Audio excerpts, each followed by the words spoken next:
A nuk është koha të meditosh? Thot Imam Shafiu në lidhje me këtë sure, rahimullah, ka qenë një dietarët e njohur islam, sikur umetit islam dhe muslimanëve kjo sure të zbriste nga Kurani, do t'ju mjaftonte, sepse kjo sure ka shumë mësime. Innal ladhina amanu wa amilus salihat, me të vërtetë ata të cilët bën punë të mira në kohë dhe në hapësirë, sepse njeriu jeton këto dimensione, pra, dimensioni kohë dhe hapësirë. Si organizon ti kohën tënde, o besimtar? Nëse koha jote është e nxjerr vetëm me haram dhe haram me haram, kur do të vjen ai moment që koha jote të filloj të jetë me halal, me halal, me halal? Ti musliman që nuk fal namazin, çfarë po pret?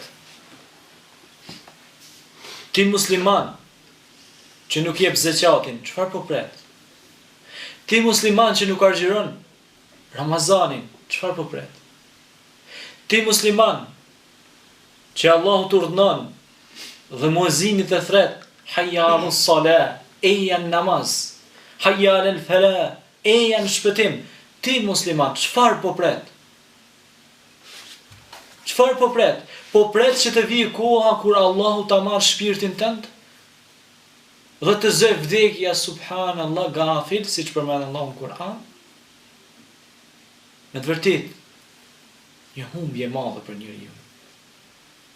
Ai njeri i cili e vran kohën e tij, ka pasur prej gjeneratave të mëhershme, gjenerata e artë, pra, e sahabëve dhe tabiinëve, që i kanë dalë njerëzit në rrugë dhe në shenjë reflektuese ju kanë thënë, ne do të japim ty zotëri para, ti na jep një kohë nëse ke mundësi. Kanë ofruar ndoshta edhe para për ta bler kohën. Kanë thonë, apo ma jep kohën mua, apo më jep kohë ekstra, më po t'jap para. Por koha ikën. Koha shkon dhe nuk kthehet më.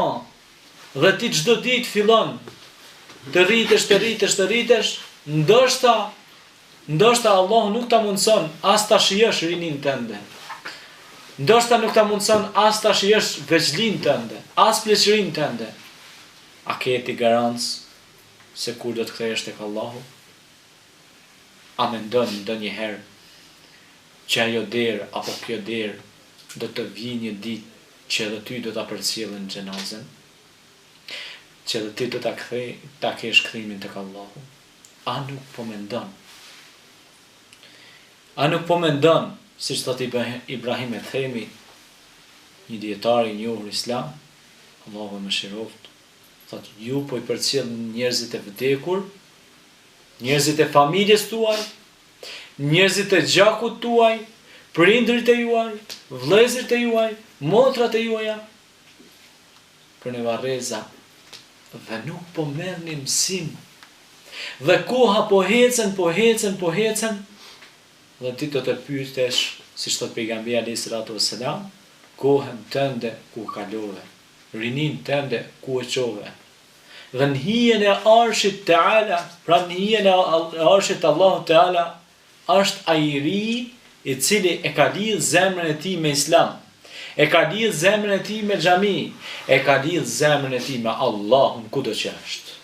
Edhe në malet e larta, edhe në qytetet e urbanizuara dhe të zhvilluara, edhe në vendet e shkretuara, por edhe në vendet e shumë të zhvilluara, e ka lidh zemrën e tij me Allahun. Dhe fjala e tij është elhamdulillah.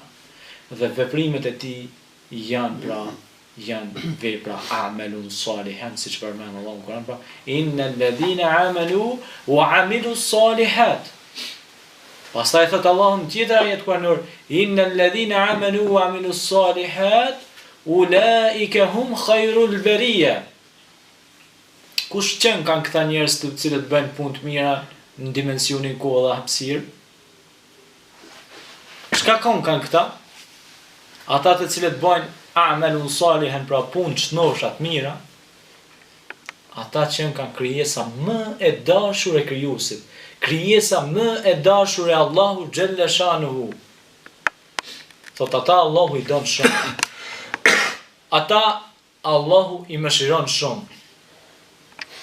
Ata fitojnë ridwan Allah, kënaqësinë e Allahut, kënaqësinë e krijuesit. Ku ka më kënaqësi të mirë se sa kënaqësia e Allahut subhanahu wa ta'ala amma yushrikun.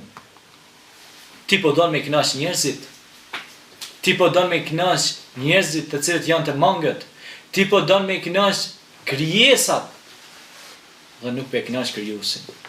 Ti po don me apo shefin një shoku dhe me hidhru Allahun. Subhanallah. A nuk është koha të meditosh? A nuk është koha të mendosh? Se Allahu thot, mos e shani kohën.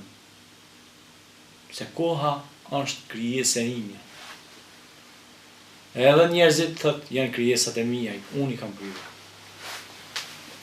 Allahu khaliku kulli shay'in, pra. Allahu është krijuesi i çdo gjëje, i çdo sendi, i çdo gjallësi, i çdo krijese. Dhe e gjallës duhet të jetë falënderuese dhe thot elhamdulillahi rabbil alamin. Falënderimi takon Allahut, Zotit të botëve. Bota shtazore, bota bimore, bota njerëzore, bota e dukshme, bota pa dukshme, të gjitha këto Allahu i krijoi në kohë dhe hapësirë. Dhe është një hadith kutsi që dua t'ja përmend të gjithëve. Ka qenë kohë, ka qenë Allahu, nuk ka pasur kohë, nuk ka pasur hapësirë, nuk ka pasur materie. Pra Allahu është krijuesi, është i pari që s'ka fillim, është i fundit që s'ka mbarim. Është Allahu subhanahu wa ta'ala, krijuesi kohës, krijuesi njerëzve që jetojnë kohë dhe hapësirë. Andaj keni kujdes vëllezër me kohën tuaj. Të mos ju zënë vdekja pa besimtar. Kthehuni sa s'është bërë vonë për ju dhe t'ju ik treni fundit dhe nuk mund ta nxjeni më kurrën e kurrës. Andaj falenderojmë Allahun që na mundsoi dhe këtë takim të radhës. Assalamu alaikum wa rahmatullahi ta'ala wa barakatuh. أقول قولي هذا واستغفر الله لي ولكم فاستغفروه إنه هو الغفور الرحيم.